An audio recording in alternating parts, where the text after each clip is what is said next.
The millionaire humiliated a pregnant waitress. "You look like a whale, get out of my sight." What happened next brought him to his knees. The Hudson Manor was the crown jewel of Blake Callahan's culinary empire, a place where luxury wasn't just promised, it was served on every plate. The restaurant exuded an air of effortless sophistication, mahogany-paneled walls, velvet drapes cascading like waterfalls, and chandeliers shimmering like suspended constellations. The scent of seared duck and truffle risotto mingled with the faint aroma of polished silver, creating an ambiance that whispered exclusivity. Blake sat at his usual table by the grand window, a spot reserved only for him. Outside, the city of Boston hummed with life, but inside, the world bent to his will.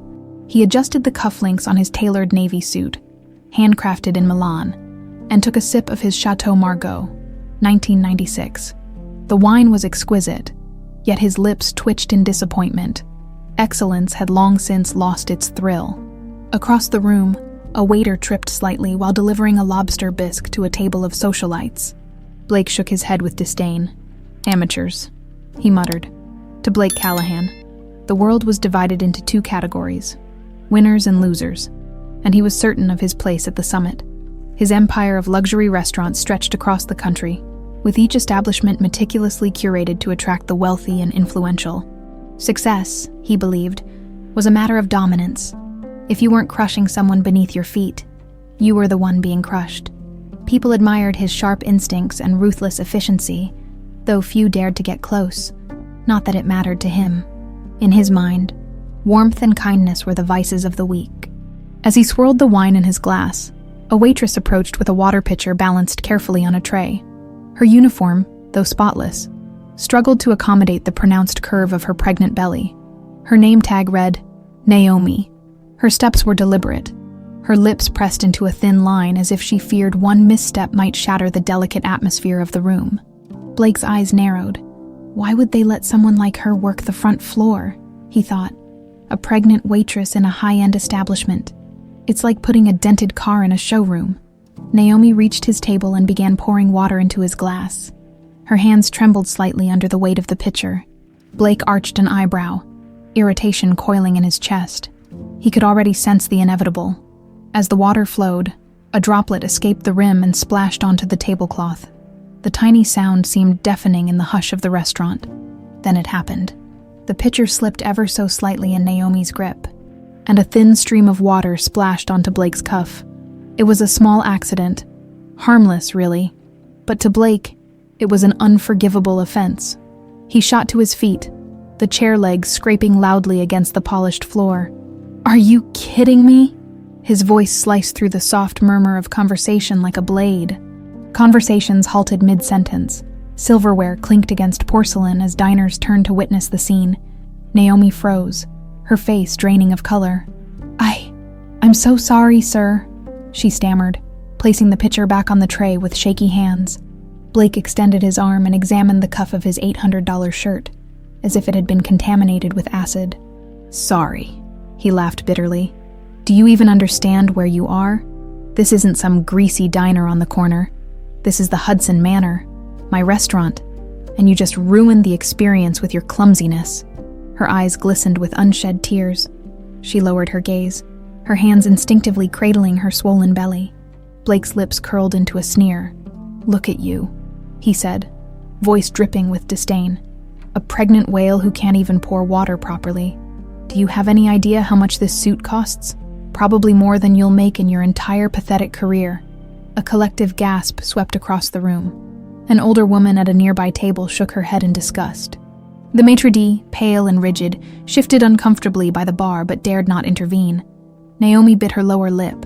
One tear escaped, tracing a glistening path down her cheek. Still, she said nothing.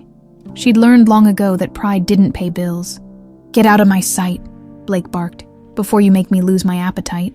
The tray rattled as she picked it up. Her legs trembled as Ela retreated toward the kitchen, her head bowed in shame. The silence lingered even after the kitchen door swung shut behind her. Blake exhaló longamente, ajustando os puños novamente. "Unbelievable," murmuró, sentándose. The restaurant resumed its cautious hum, though the tension clung to the air like smoke. The waiter refilled his wine without meeting his eyes. Blake didn't notice. He was too busy composing a scathing email to the restaurant manager for hiring incompetent and unprofessional staff.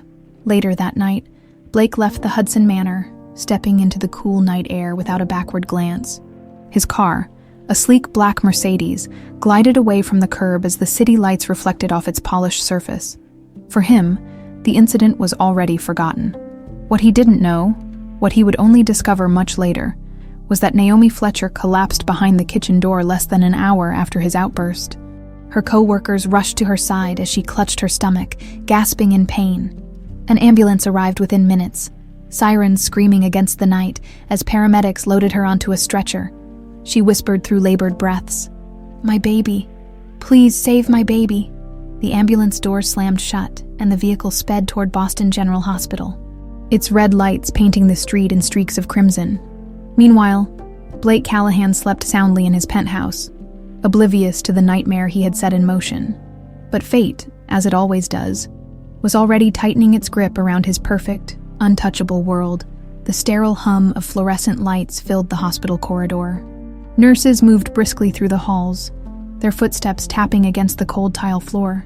In room 314, Naomi Fletcher lay motionless on the bed, her face pale and waxy. Her breaths were shallow, her body depleted from the strain of the night before. Electrodes were attached to her chest, monitoring every fragile heartbeat. A fetal monitor beeped beside her, tracking the life within her that had so nearly been extinguished. The doctor stood at the foot of the bed, studying the charts with a furrowed brow. "We were lucky," he said softly, glancing at the nurse beside him. The baby's heart rate stabilized after the medication. But if she'd arrived 10 minutes later, the nurse shook her head, lips pressed into a grim line. Stress-induced complications in the 8th month, poor woman. She tucked the blanket around Naomi's motionless form, and she was working on her feet until she collapsed. Can you believe that? The doctor didn't respond. He'd seen too many cases like this. Women pushing themselves to the limit because life gave them no other option. But something about Naomi's case felt different.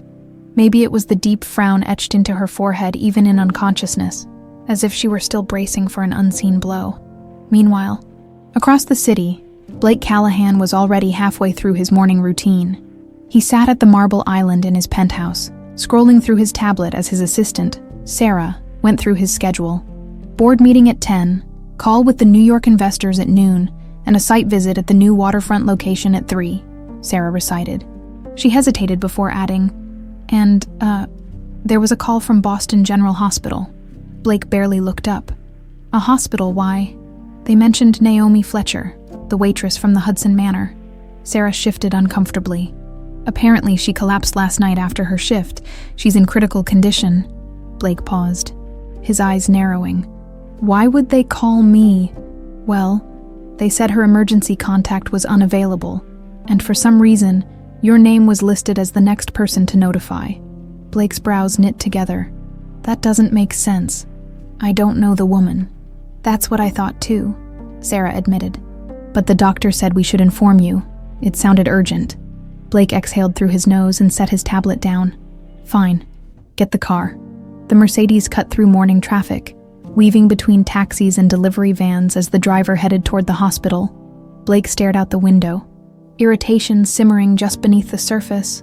Naomi Fletcher was nothing more than an employee, a clumsy, forgettable one at that. The fact that the hospital contacted him felt like an administrative mistake, an inconvenience on an already busy day. When they arrived, the nurse at the reception desk directed him to room 314. The antiseptic smell of the hospital pricked his nostrils as he walked down the hallway. His polished shoes clicked against the floor, drawing glances from nurses and visitors alike. He ignored them, his mind already preparing the curt conversation he'd have with the doctor about the mix-up. But when he stepped into the room, his breath caught in his throat. Naomi lay still against the crisp sheets, her skin nearly translucent. Her lips, usually rosy with exertion from the bustling restaurant, were pale. Tubes ran from her arms, connecting her to bags of saline and medication. The monitor beside her bed beeped in steady, mechanical rhythm. Blake cleared his throat. I'm Blake Callahan. Someone called me about her. The doctor approached, offering a tight nod. Yes, Mr. Callahan. Thank you for coming. Miss Fletcher suffered a stress-induced placental abruption. We managed to stabilize her and the baby, but it was close. Blake's jaw tightened. Why call me? I'm not family. The doctor hesitated. According to the records, Naomi Fletcher is the daughter of Donovan Hayes. The name hit Blake like a punch to the chest. Donovan Hayes, the man who'd once saved him from financial ruin. The mentor who'd taught him that relationships were the heart of any business. The only person who'd believed in him when every bank had slammed the door in his face. Blake's vision blurred for a moment. He gripped the metal railing at the foot of the bed to steady himself. His mind raced through fragmented memories. Donovan's booming laugh. His warm advice. The handshake that had sealed the deal that changed Blake's life. This is Donovan's daughter. His voice cracked with disbelief. The doctor nodded. Yes, she listed no living relatives, but Donovan Hayes is recorded as her father. We assumed you knew her, given your past association with Mr. Hayes. Blake's gaze shifted to Naomi. The last time El havia visto Donovan for no funeral. Ha anos, he'd promised, standing over the casket, that he'd honor the man's legacy. Yet here he was, having publicly humiliated Donovan's daughter, driving her to the brink of tragedy. The weight of it settled on his chest like a slab of stone. Naomi stirred. Her eyelids fluttered and her lips parted as if grasping for air. Slowly, her eyes opened, unfocused at first, but then locking on Blake. Recognition dawned. Her pupils contracted, and her expression hardened despite her weakness. You, she whispered. Blake took a step closer. I didn't know. Her voice, though weak, was sharp as glass. My father believed in you. He helped you. She drew a shaky breath. He would have been ashamed of what you did to me. Blake froze. The beeping of the monitors quickened slightly as Naomi turned her face away from him. Blake opened his mouth to respond, to say anything, but the words wouldn't come. He left the room moments later, his pulse hammering in his ears. The elevator ride to the lobby felt endless, the sterile lights harsh and unrelenting. When the doors finally opened, Blake stepped onto the marble floor and inhaled deeply. He looked down at his reflection in the polished surface, and for the first time in years, he didn't recognize the man staring back at him. Blake Callahan sat stiffly in the back of his Mercedes as the car navigated through the busy streets of Boston. The city blurred past the tinted windows. Restaurants, cafes, boutiques bustling with people living their ordinary lives. Blake didn't see any of it. His mind was caught in a relentless loop. Trapped in the sterile hospital room, in Naomi Fletcher's hoarse, broken voice, and the weight of a name he hadn't heard in years. Donovan Hayes, the name echoed in his skull like a bell-tolling judgment. The man who had once saved him from complete financial ruin. The man who'd given him a chance when everyone else turned their backs. The man who had believed in him. Blake rubbed his temples, the memory vivid. Despite the years, he could still picture Donovan sitting across from him in that tiny, worn-down office with its squeaky chairs and cluttered desk. He'd been desperate then, practically begging for help, and Donovan had smiled, extended a hand and said, "Success is about people, Blake. Never forget that." And now he'd stood in a crowded restaurant and humiliated that man's daughter. Blake closed his eyes and leaned back against the headrest. The guilt sat heavy in his chest, unfamiliar and suffocating. He wasn't a man who lost sleep over people's opinions. He believed kindness was a weakness, but Naomi's words had struck deep, exposing the cracks he'd been ignoring for years. My father would have been ashamed of you. The car slowed for a red light. Blake opened his eyes and caught his reflection in the window. The man staring back at him looked unfamiliar, jaw clenched, brows furrowed, eyes clouded with something dangerously close to regret. The arrogance, the certainty that had defined him for so long, had vanished. "Take me to the old office," he said suddenly. The driver glanced in the rearview mirror but didn't question the order. The car veered left, away from the financial district, toward the quieter side of the city. When they arrived, Blake stepped out and stood for a moment, taking in the small brick building that had once housed his dreams. The brass plaque by the door read, "Hayes and Callahan Investments." He hadn't been here in years. His empire had long since outgrown the modest office, but he'd kept it for nostalgia, or maybe to honor the man who'd helped him build it. The door creaked as he pushed it open. The interior smelled of stale coffee and old leather. Desks sat abandoned, their surfaces layered with dust. Blake walked through the dimly lit space until he reached a familiar door with a frosted glass panel. Donovan Hayes, senior partner. The sight of the name punched the air from his lungs. He hesitated, then turned the knob. The office was exactly as he remembered. The sturdy oak desk, the leather chair, worn from years of use, the shelves packed with books on finance, leadership, and human nature. He trailed a finger along the edge of the desk, recalling the countless hours he'd spent here learning from Donovan. On the corner of the desk sat a photograph in a cracked frame. Donovan, grinning broadly, with a little girl perched on his lap. Her blonde curls glinted in the sunlight, and her eyes sparkled with pure, unguarded joy. Naomi, Blake's throat tightened. He opened the desk drawers and rifled through the neatly stacked papers. Old contracts, faded receipts, handwritten notes. In the bottom drawer, he found a single sheet of paper folded in half. Unfolding it, he immediately recognized Donovan's handwriting. Blake, never forget, success is built on relationships. If you ever lose your way, stop and look at the people around you. They're the foundation, not the numbers. Blake squeezed the paper until his knuckles turned white. His chest burned with shame. Donovan had entrusted him with a lesson about humanity, about integrity, and he'd thrown it away. His phone buzzed in his jacket pocket, jolting him from his thoughts. He pulled it out and answered without checking the screen. "Mr. Callahan, it's Sarah," his assistant said, her voice tight. "The hospital called. Naomi Fletcher's condition has worsened. The baby is in distress." Blake's heart stopped. "I'm on my way," he said, already racing toward the door. The drive to Boston General felt endless. Traffic lights conspired against them, every stop intensifying the sense of helplessness clawing at his chest. When they finally arrived, Blake didn't wait for the car to stop fully. He jumped out and sprinted toward the entrance. Upstairs, the obstetrics IQ was a stark contrast to his world of polished marble and muted jazz. The walls were painted a soothing blue, but the atmosphere crackled with tension. The doctor who'd spoken to him earlier stood by the nurse's station. "Mr. Callahan," he said with a grave nod, "Miss Fletcher's condition has deteriorated. The stress from last night triggered complications. We managed to stabilize her for now. But the baby," Blake's pulse roared in his ears. "The baby. The heart rate has dropped. If it doesn't improve soon, we may need to perform an emergency delivery." Blake's legs felt like lead.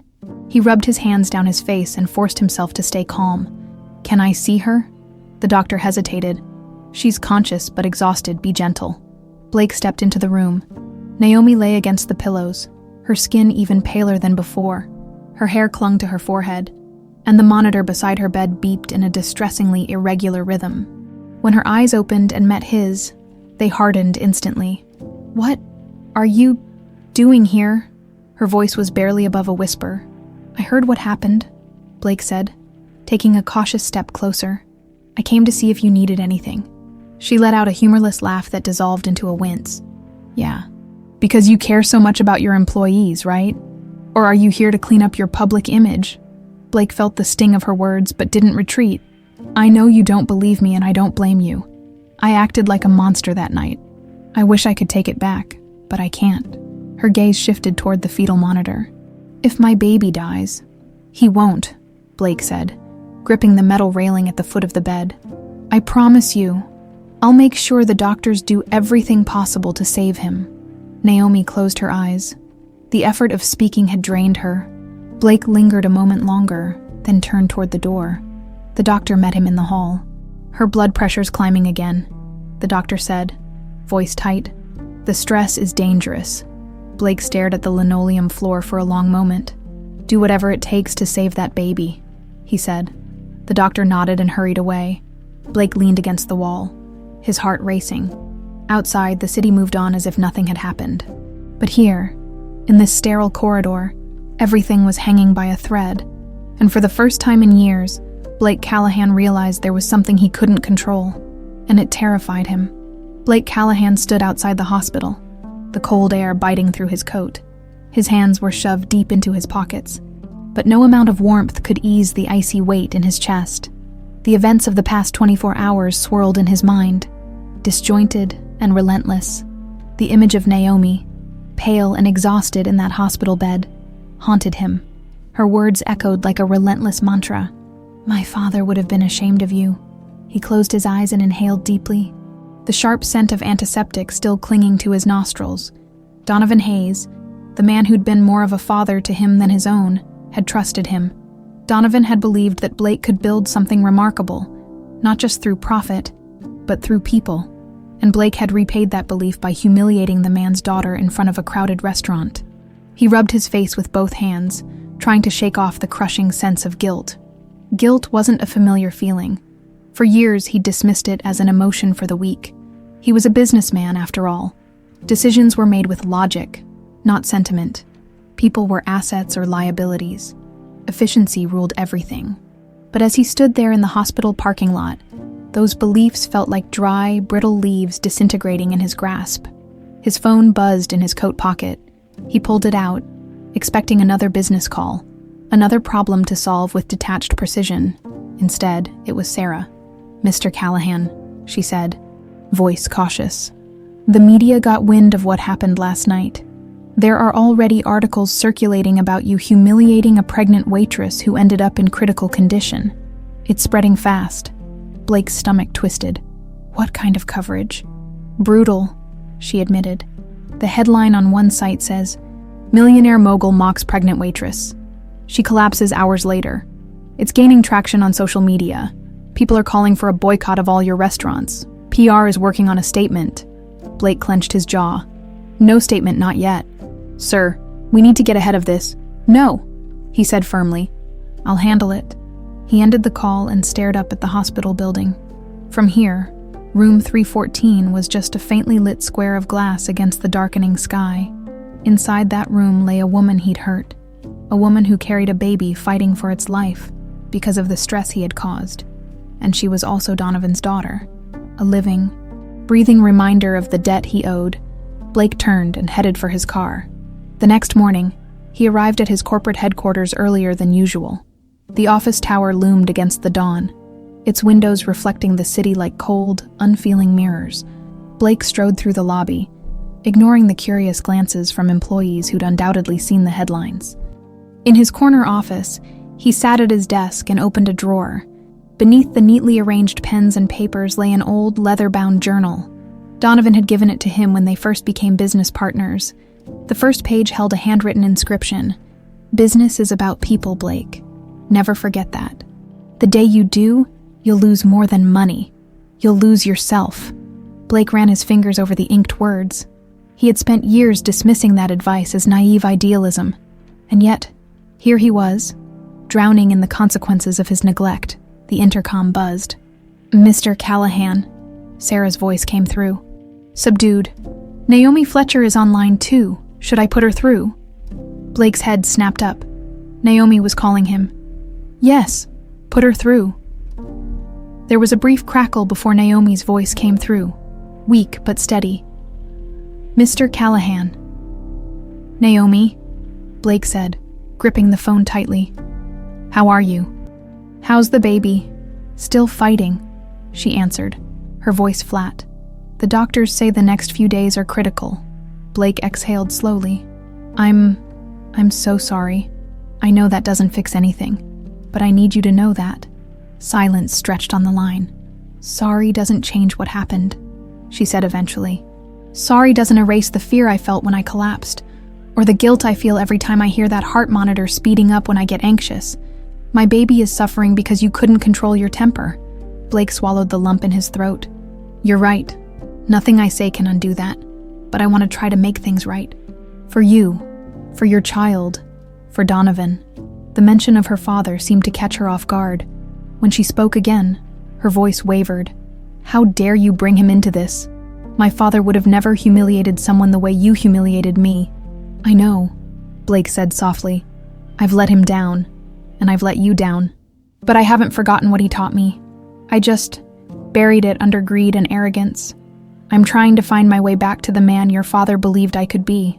Naomi didn't respond, and for a moment, Blake thought she'd hung up. But then she sighed heavily. "I don't know if I believe you." "I don't expect you to," he said. "But let me show you." Another long pause. "How?"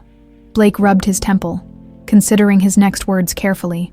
I'm going to create a foundation in honor of your father, the Donovan Hayes Foundation. It will support single mothers like you, mothers who work hard every day and still struggle to make ends meet. No strings attached, no par stunts, just real help. Naomi scoffed faintly. Money doesn't solve everything. I know, but it can open doors that have been closed for too long. Your father did that for me when no one else would. It's time I did the same for others. Why now? She asked, suspicion lacing her tone. Blake leaned forward, elbows on his desk. Because I saw you in that hospital bed. I saw the fight in you, the strength. It reminded me of your father, and it reminded me of what he tried to teach me. Naomi inhaled shakily. I need to think about it. Take your time, Blake said. And, Naomi, I'm rooting for your baby. Truly. The line went dead. Blake set the phone down and stared out the window. The city stretched endlessly before him, gleaming towers of power and wealth, but for the first time, none of it seemed to matter. He pulled out his phone and dialed a number he'd kept for years. Robert, he said when the man answered. I need you to set up a foundation. Name it the Donovan Hayes Foundation, and make it a priority. The next few days passed in a haze of paperwork and strategy meetings. But through it all, Blake's thoughts remained with Naomi and her unborn child. He visited the hospital again one evening, slipping into the maternity ward unnoticed. Through the window of room 314, he saw Naomi asleep, her hand resting protectively on her belly. The fetal monitor beeped softly, signaling life. Blake pressed a hand to the cool glass. Hang in there, little one, he whispered. Your mom's strong, and this time, I won't let her down. Blake Callahan sat in his dimly lit office long after his staff had left for the day. The city skyline stretched out beyond the floor-to-ceiling windows, glittering like a sea of restless stars. His eyes, however, weren't on the view. They were fixed on the worn leather journal in front of him. Donovan Hayes' words stared back at him. Business is about people. Never forget that. He ran a finger over the faded ink, memories clawing their way to the surface. The day Donovan had given him that journal, Blake had been a different man. Young, ambitious, driven, but not yet consumed by greed and superiority. He remembered sitting across from his mentor in that tiny office, listening as Donovan explained that success wasn't about crushing the competition, but about building something that endured, and that endurance came from the people you lifted, not those you stepped on. Somewhere along the way, Blake had stopped listening. He closed the journal with a sigh and leaned back in his chair. The weight of Naomi's voice haunted him still. My father would have been ashamed of you. Those words carried more force than a punch to the gut. They had unraveled years of carefully constructed armor, exposing a core he'd long pretended no longer existed. The shrill ring of his phone jolted him from his thoughts. He hesitated before answering. Callahan, he said, voice gruff. Mr. Callahan, this is Dr. Morris from Boston General. Blake sat up. Is Naomi okay, the baby? Ms. Fletcher is stable, but we had to move her to intensive monitoring. The baby's heart rate dipped again earlier today. We've stabilized it, but we're on high alert. I thought you might want to know. Blake's throat went dry. Yeah, thanks for calling. He hung up and immediately grabbed his coat.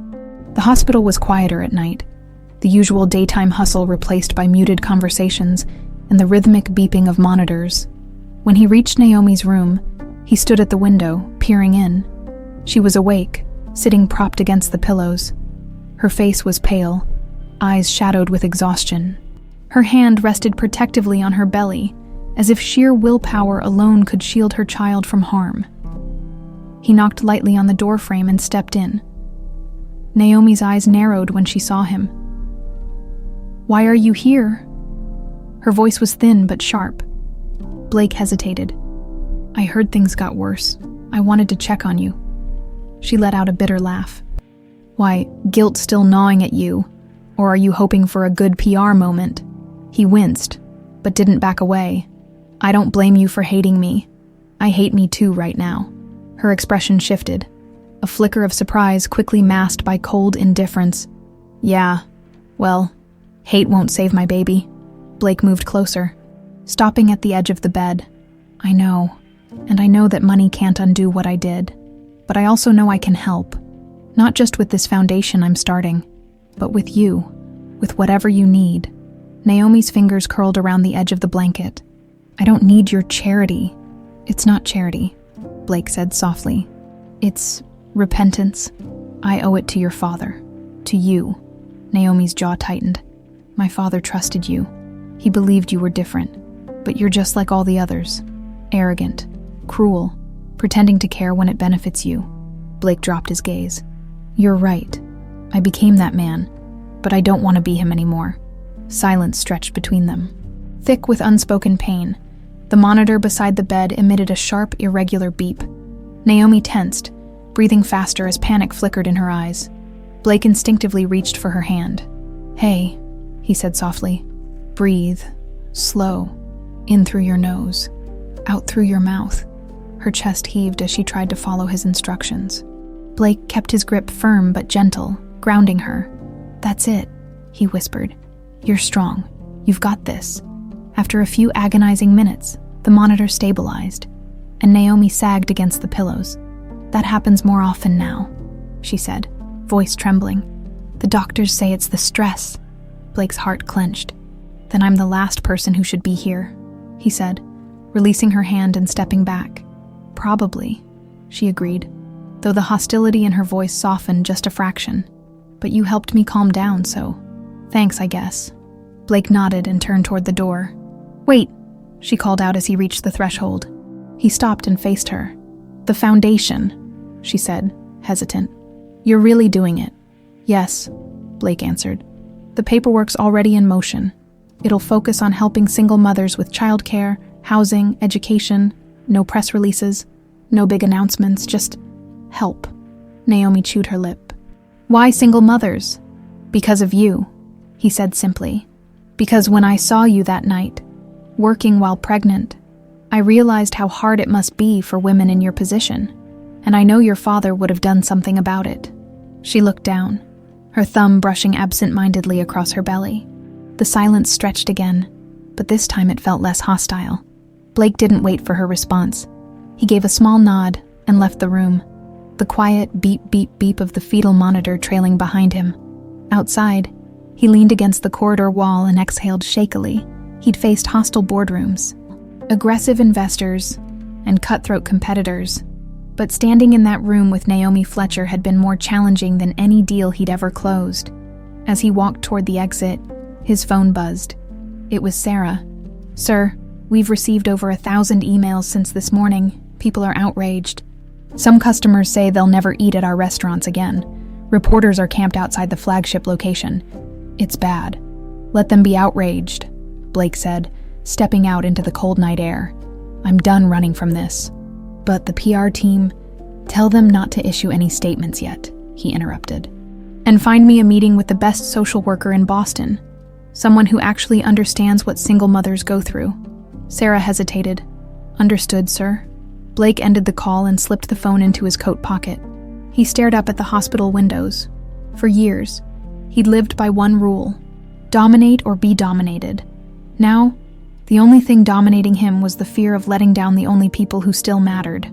He turned and walked toward his car, but his thoughts remained in room 314, with Naomi, with the baby fighting for its life, and with Donovan Hayes, whose voice seemed to whisper from the depths of his memory.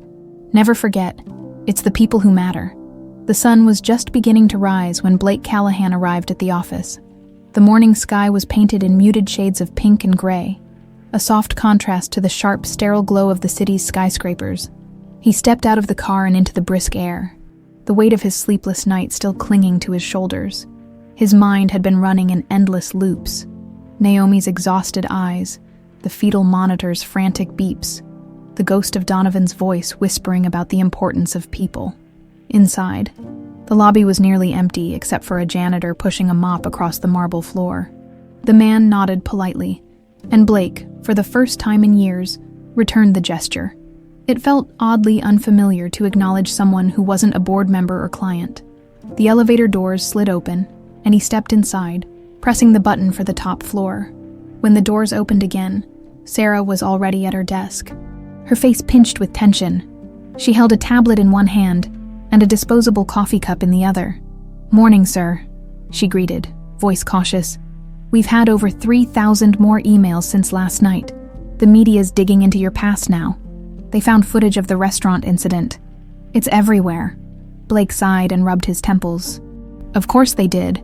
Any news from the hospital?" Sarah shook her head. "Nothing new.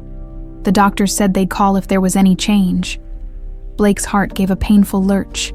The thought of that tiny, unborn child fighting for survival while Naomi lay in that sterile room made his chest tighten. He gestured toward the conference room.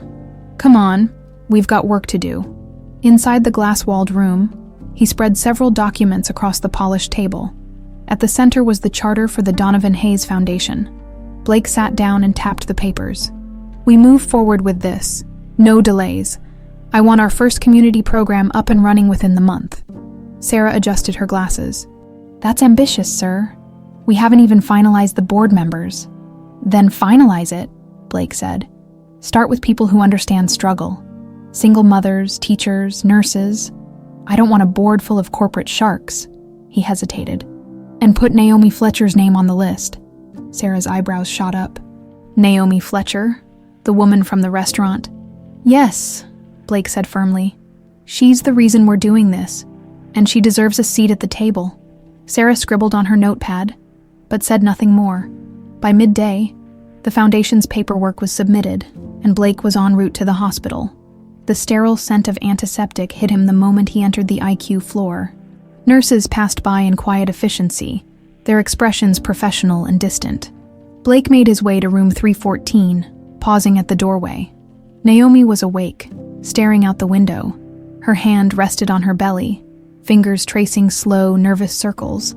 The fetal monitor beeped steadily now, a reassuring rhythm. Blake knocked softly. She turned her head, and her expression hardened the moment she recognized him. "What are you doing here?" she asked, voice flat. "I came to check on you," he said. "And the baby?" Her eyes narrowed. "Why do you care?" Blake stepped inside, keeping his distance. "Because your father once cared about me when I didn't deserve it. And because I care now, more than I thought possible." Naomi gave a hollow laugh. "You humiliated me in front of a restaurant full of people. Do you have any idea how that felt? And now you expect me to believe you care?" Blake winced but didn't look away. "No, I don't expect you to believe me. I know I have to prove it." Naomi shifted uncomfortably in the bed. Wincing as a contraction rippled through her, Blake instinctively moved forward, but she held up a hand. "I'm fine," she muttered. "Just stress. The doctors say if I can stay calm, the baby has a better chance." Her eyes darkened. Easier said than done, considering everything. Blake hesitated, then took a deep breath. "I started the foundation," he said softly. Naomi's forehead creased. "What foundation?"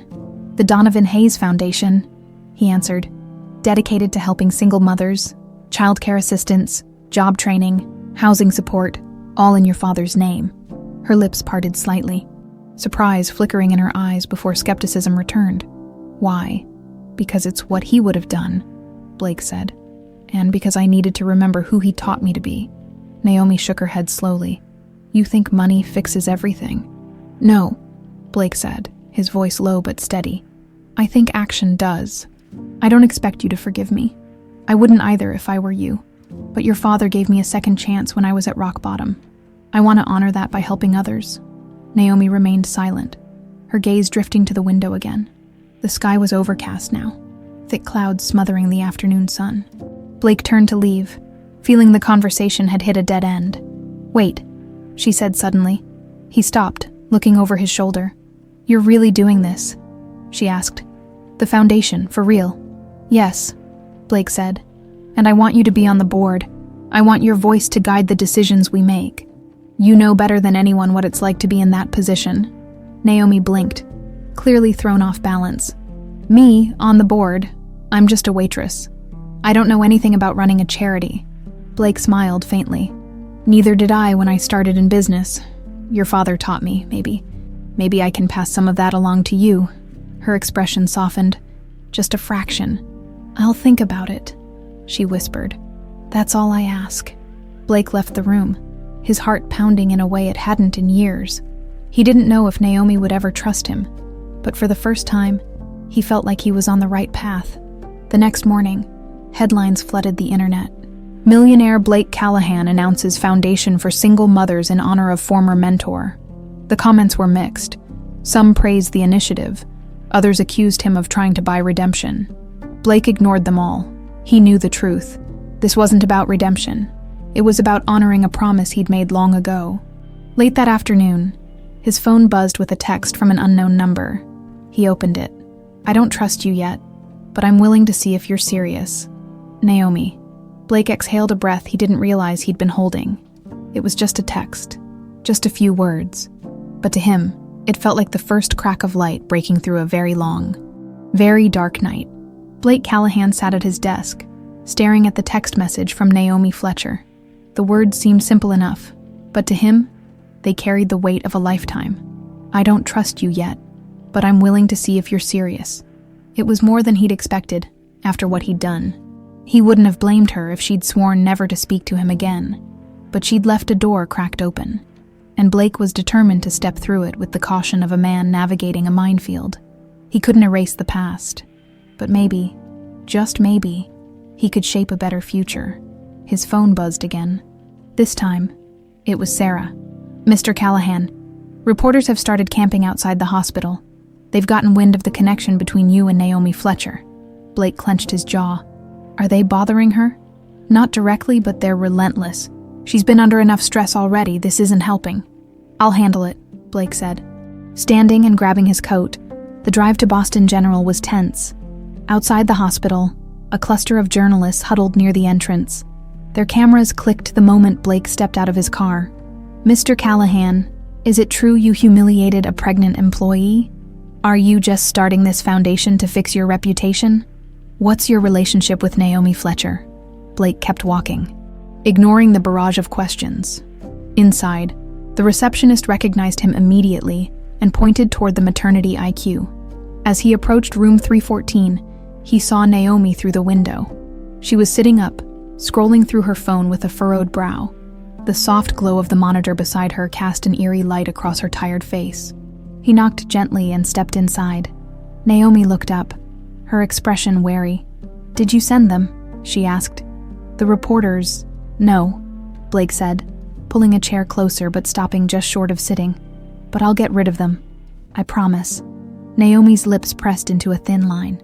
"The doctors said the stress is making the contractions worse.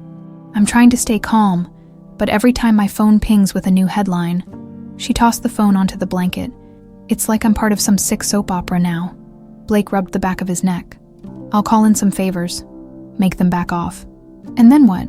Naomi asked, folding her arms protectively around her belly. "They'll just find another angle. The Millionaire and the Waitress. Sounds like a bad romance novel." Blake gave a humorless chuckle. "Yeah, except there's no romance here, just regret." Naomi studied him for a moment.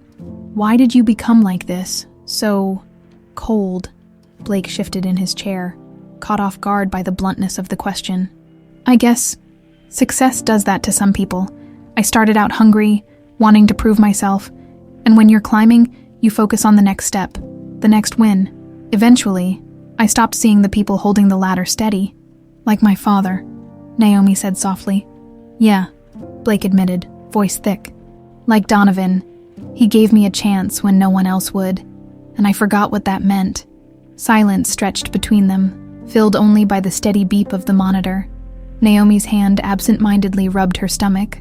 Her gaze distant, Blake shifted forward. "The foundation isn't a stunt, Naomi, I swear. I want it to be something real, something that actually helps people like you. People like me," she repeated, eyebrow arched. "I mean, single mothers, women who work long hours for low pay while trying to prepare for a child, people who don't have safety nets, people who get overlooked, like you did that night." Naomi's jaw tightened. "You didn't just overlook me, Blake. You destroyed me. I was humiliated in front of strangers. I collapsed, thinking I might lose my baby. Do you have any idea what that fear feels like?" He didn't, and the realization hollowed him out. "No," Blake said softly. "I don't, but I want to help make sure no one else has to go through that." Naomi turned her face toward the window. Her reflection looked back at her, tired and uncertain. I read about the foundation this morning, she said eventually. Online, people are divided. Half think it's a genuine effort. Half think it's just you trying to salvage your reputation. Blake exhaled slowly. I'm not surprised. I deserve that skepticism. So why keep going? Naomi asked. Why not just walk away? Because of your dad, Blake said without hesitation. And because of you. If I can help make your life, and the lives of women like you, a little easier, then maybe I can look in the mirror again without hating what I see. Naomi closed her eyes, breathing deeply. The monitor quickened for a moment, then evened out again. When she opened them, her expression was softer. I'm not saying I trust you, she murmured. But I guess I'll go to a foundation meeting when I'm out of here, just to see what you're really doing. Blake sat straighter. I'd like that. Don't get your hopes up, she warned. Too late, Blake said with a faint smile as he stood to leave. The doctor walked in with a clipboard. His expression was serious. Ms. Fletcher, your blood pressure is still elevated, and the baby's heart rate has dipped again, he said. If this continues, we might have to consider an early delivery. Naomi's eyes widened with fear. But I'm only 8 months, it's too soon. We'll monitor closely, the doctor assured her. Right now, rest is critical. No stress. Blake squeezed the back of the chair so hard his knuckles turned white. The gravity of the situation hit him like a freight train. If Naomi lost that baby, he didn't know how he'd live with himself. After the doctor left, Naomi slumped against the pillows. Her breath came faster, shallow and panicked. Hey, Blake said, stepping closer. Look at me. Her eyes met his. You and that baby are fighters. I saw it that night in the restaurant, even if I was too much of an idiot to recognize it then. You're strong, and you're not alone. Naomi's eyes filled with tears, but she didn't look away. Just breathe, Blake said, voice steady. I've got you. Her breath slowed, matching the rhythm he set. After a few minutes, the monitor returned to a normal pace. Blake stayed at her bedside until she drifted into an uneasy sleep. Only then did he leave, his heart heavy with the weight of the unknown. As he walked down the hallway, he made a decision. Naomi's safety and her baby's life came first, no matter what it cost him. Outside, reporters still hovered near the entrance, cameras flashing like lightning strikes. Blake stopped in front of them, adjusted his tie, and faced the crowd. I'm Blake Callahan, he announced, and I have something to say. The reporters surged forward, microphones raised. This foundation isn't about PR. It's about righting a wrong. I hurt someone who didn't deserve it, and now I'm dedicating my resources to help others like her. If you want to blame me, fine. But leave Naomi Fletcher alone. She's fighting for her child's life. Give her the peace she deserves. The reporters fired questions at him, but Blake turned and walked away. He didn't know if his words would make a difference, but for the first time in years, he'd spoken not as a businessman, but as a human being. Blake Callahan stood in front of the bathroom mirror, the cool water dripping from his fingertips. The hotel suite was silent, except for the low hum of the air conditioner. His reflection stared back at him, hollow-eyed and unfamiliar. The lines around his mouth seemed deeper, his jaw perpetually clenched. He was used to seeing confidence in those eyes, arrogant, unshakable confidence. Now, all he saw was doubt. He dried his hands with a towel and walked to the floor-to-ceiling windows. The city sprawled beneath him, glittering and vast. Normally, this view fueled his ego. He would stand here, drink in hand, and think, I built this, all of it. But tonight, the sight left him cold. Naomi was still in the hospital. Her baby's heart rate was still unstable, and he was the reason behind that stress. He rubbed his face with both hands. How had it come to this? He'd spent years building his empire, convincing himself that his success justified everything, his coldness, his arrogance, his ruthlessness. And in one night, with a cruel insult and an overturned water pitcher, he'd shattered everything. The words he'd said to Naomi echoed in his skull. A pregnant whale who can't even pour water properly. He squeezed his eyes shut, trying to block the memory, but it clung to him, merciless and sharp. His phone buzzed on the nightstand. He checked the screen. Sarah, he answered with a heavy sigh. Yeah, Mr. Callahan, we've got a situation, Sarah said. There's a video circulating on social media from that night at the Hudson Manor. Blake's stomach dropped. What video? Security footage. Someone leaked it. The whole scene. Your words. Her reaction. It's everywhere. Twitter, Facebook, even national news sites are running it. People are furious. Blake sank onto the edge of the bed, his free hand gripping his knee. How bad is it? Bad, Sarah said. We're losing reservations across all restaurants. Protests are being organized in front of multiple locations and, well, people are calling you a monster. Blake let out a humorless laugh. Maybe they're right. What do you want me to do? Sarah asked.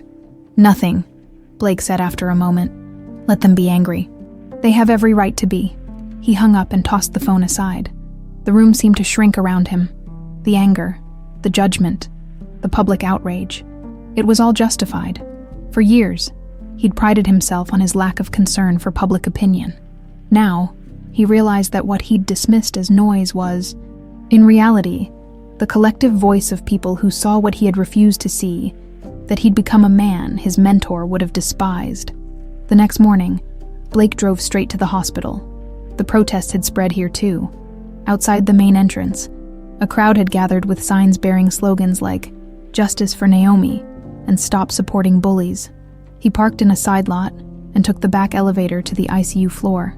When he reached room 314, Naomi was sitting up in bed, scrolling through her phone with an expression of disbelief. "Did you see it?" she asked the moment he stepped inside. Blake didn't pretend to misunderstand. "Yeah, I saw it. It's everywhere," she said, voice trembling. "I've gotten messages from strangers. People saying they're sorry for what happened. People offering to help. It's overwhelming." He rubbed the back of his neck. "I'm so sorry, Naomi. I never wanted this kind of attention on you." Her eyes shifted to the window. "You know what's weird?" she said softly. "A part of me is glad they saw it. For so long I thought maybe I was overreacting, that maybe it wasn't as bad as it felt in the moment. But seeing it there, from the outside, it was even worse." Blake lowered his gaze. "I don't have an excuse. I was cruel. I treated you like you were less than human, and I hate myself for it." Naomi didn't respond immediately. Her hand moved absently over her belly, her expression unreadable. The monitor beside her beeped steadily, a fragile reminder of the life still fighting to survive. After a long silence, she spoke. "The foundation. Is it real?" "Yes," Blake said. "We filed the paperwork. We have the first board meeting scheduled for next week. And your name is on the list, just like I said it would be." Naomi's brows lifted slightly. "You really want me on that board?" "You're the reason it exists," Blake said. "No one else can guide it the way you can." Naomi exhaled slowly. "I don't know if I'm ready to sit at a table with you." "I understand," Blake said. "But when you're ready, the seat is yours." Her phone buzzed on the bed. She picked it up and frowned at the screen. "What is it?" Blake asked. "It's my landlord," she said. "He saw the video.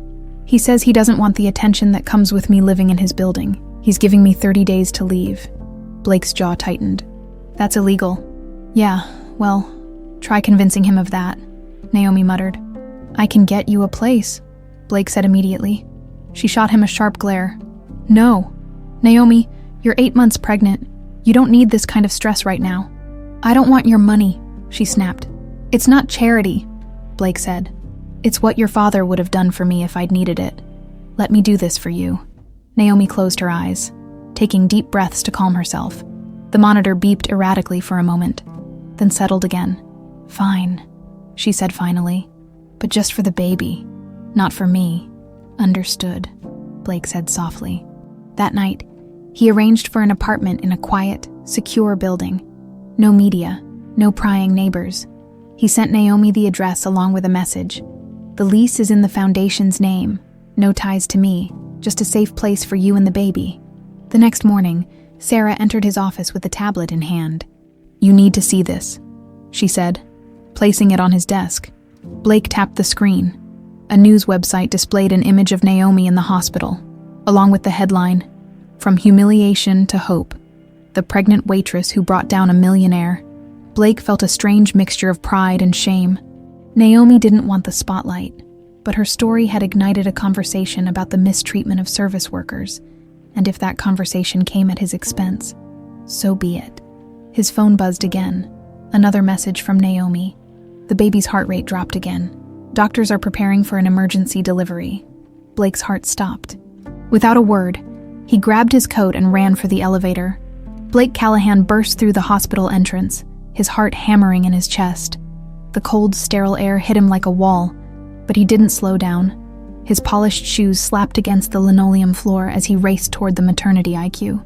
Every step carried the weight of dread, a suffocating fear that coiled tighter with each passing second. The elevator ride to the third floor stretched endlessly. When the doors finally opened, he stepped out and scanned the corridor. The usually calm maternity ward was now a flurry of activity. Nurses moved with purpose, their expressions tense. A doctor stood at the nurses' station, issuing rapid instructions. Blake recognized him as Dr. Morris and rushed over. "What's happening?" he demanded, breathless. The doctor's face was grim. "Miss, Fletcher's baby's heart rate dropped dangerously low. We've been monitoring intermittent decelerations for days, but this time it didn't recover. We're prepping her for an emergency C-section." Blake's mouth went dry. "Is the baby going to be okay?" "We'll do everything we can," Dr. Morris said, "but the baby's lungs might not be fully developed. There are risks." Blake ran a hand through his hair. "Can I see her?" The doctor hesitated. "Only for a minute. She's already sedated and being wheeled into the OR." Blake followed the doctor down the hallway, his footsteps echoing unnervingly in the quiet space. At the end of the corridor, Naomi lay on a gurney. Her skin was pale and her breathing shallow. An IV snaked from her arm, delivering medication to keep her calm. Blake knelt beside her. "Naomi," he whispered. Her eyes fluttered open, unfocused at first. When they found his face, they sharpened slightly. "The baby," she whispered. "They're going to deliver the baby now," Blake said, his throat tightening. "The doctors will do everything they can." Tears gathered in the corners of her eyes. "I'm scared." Blake reached for her hand without thinking. "I know," he said, "but you're strong. You're the strongest person I know." Her fingers squeezed his weakly. "If something happens to me, take care of him. Please." Blake swallowed hard. "Nothing's going to happen to you," he said, forcing conviction into his voice. "You're going to come through this, and your baby is going to come through it too, I promise." Her eyes fluttered shut. The orderlies moved in, wheeling her toward the operating room. Blake stood there, frozen as the doors swung shut behind her. The waiting room was a blur of noise and stillness. Blake paced, his thoughts racing. Minutes stretched into hours, or so it seemed. The soft hum of vending machines and the distant sound of a nurse's laughter down the hall felt obscenely normal given the life-or-death battle happening just beyond those double doors. He sat down, then stood again, raking a hand through his hair. His phone buzzed in his pocket. He ignored it. The only thing that mattered now was behind that door. The memory of Donovan Hayes surfaced unbidden. He saw Donovan's warm smile, heard his deep, reassuring voice. "Life will test you." "Blake, the question is whether you'll rise to meet it or run from it." He had spent years running. From responsibility, from vulnerability, from genuine human connection. But not now. This was a test he couldn't afford to fail. The doors to the operating room finally swung open. Dr. Morris emerged. Pulling off his surgical mask, his face revealed nothing. Blake rushed to meet him. "Is she okay, the baby?" The doctor sighed. "We delivered the baby. He's a boy. We had to intubate him immediately. His lungs are underdeveloped, but he's stable for now. We're moving him to the neonatal ICU. And Naomi," Blake's heart felt like it might stop. "She lost a lot of blood. We're giving her transfusions. She's unconscious but stable. The next 24 hours are critical." Blake closed his eyes, relief and fear crashing into him simultaneously. "Can I see them?" "The baby is in the NICU," Dr. Morris said. "You can see him through the observation window. Naomi will be moved to recovery soon." Blake followed the doctor down the hallway. The NICU was a stark, sterile environment, filled with softly beeping monitors and tiny incubators. Dr. Morris pointed toward one of the glass enclosures. Blake approached and peered inside. The baby was impossibly small. His chest rose and fell with visible effort, the ventilator tube taped to his delicate mouth. Wires attached to monitors tracked his heart rate and oxygen levels. His skin was pink but almost translucent. His tiny fists clenched as though already bracing for the fight ahead. Blake pressed a hand to the glass. "Hey, little guy," he murmured. "You don't know me yet, but I swear to you, I'm going to be here, every step of the way." Tears burned his eyes, but he didn't wipe them away. He had no right to hide from this moment. He stayed there for nearly an hour, watching the baby's chest rise and fall in labored, mechanical rhythm. When he finally stepped away, he returned to the waiting area just in time to see Naomi being wheeled into recovery. Her face was pale, her hair plastered to her forehead. An oxygen tube ran beneath her nose, and her breathing was slow but steady. Blake sat beside her bed and took her hand. "You did it," he whispered. "He's here, he's beautiful, and he's fighting. Just like you."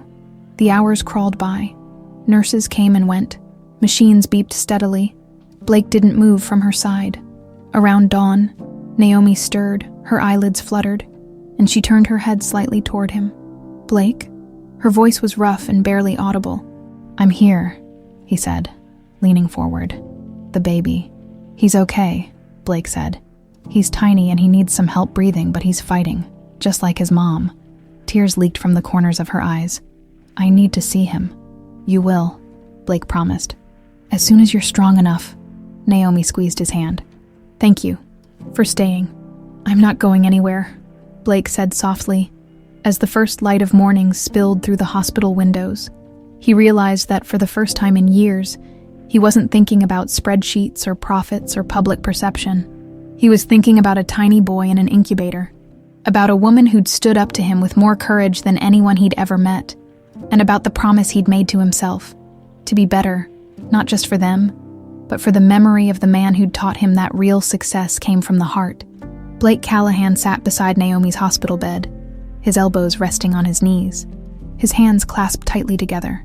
The room was dim, the only light coming from the monitors beside her, the rhythmic beep of her heart monitor mixed with the faint hum of the machines down the hall.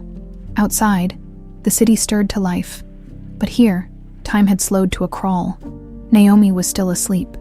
The sedation kept her body calm as it recovered from the surgery. Her skin was pale, her lips dry, and her hair clung in damp strands to her forehead. Every few minutes, Blake would check the screen beside her bed, even though he didn't understand most of the numbers. He only knew one thing: steady meant safe. He reached for a damp cloth on the tray and gently dabbed her forehead. The woman who had faced him with unwavering defiance just days ago now lay here, vulnerable and fragile. And yet, he suspected, the fire that had kept her going through 8 months of hardship still burned beneath the surface. The door opened softly, and a nurse stepped in. She glanced at Naomi before turning to Blake. "She's stable," the nurse whispered. "Would you like me to show you to the NICU? The baby's vitals have improved slightly." Blake's chest tightened. He cast one more glance at Naomi, then stood. "Yeah," he said. "Please." The walk to the NICU was silent except for the faint squeak of the nurse's shoes against the polished floor. When they reached the observation window, the nurse pointed to the third incubator from the left. "There he is," she said, smiling softly. Blake stepped closer, pressing his palms against the glass. The baby was still impossibly small, his chest rising and falling with visible effort. The ventilator remained, along with a thin tube taped to the side of his face. Electrodes tracked his heart rhythm, the jagged lines on the monitor moving in cautious, fragile patterns. "How is he really?" Blake asked. Voice low, the nurse hesitated. "He's stable for now," she said carefully. "But premature babies are unpredictable. The next 72 hours are critical. His lungs are underdeveloped, and we're watching for signs of infection." Blake nodded, though the weight of her words settled heavily in his chest. "What's his chance?" The nurse gave him a sympathetic look. "We don't like to give odds at this stage, but he's a fighter, Mr. Callahan. He's already come this far." Blake swallowed the lump in his throat and leaned closer to the glass. "Yeah," he whispered, "just like his mom." The baby's tiny fingers twitched, and Blake found himself holding his breath. He was used to controlling outcomes, bending circumstances to his will. But here, all he could do was stand and hope. "Has Naomi seen him yet?" he asked. Not yet, the nurse said. We wanted to wait until she was stronger. I want her to see him today, Blake said firmly. Even if it's just through the window. She needs to know he's here, that he's fighting. I'll speak to the doctor, the nurse promised. Blake stayed there for nearly an hour, his eyes locked on the fragile life inside the incubator.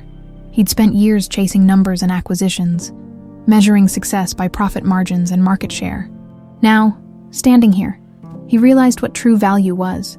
It wasn't in the empire he'd built.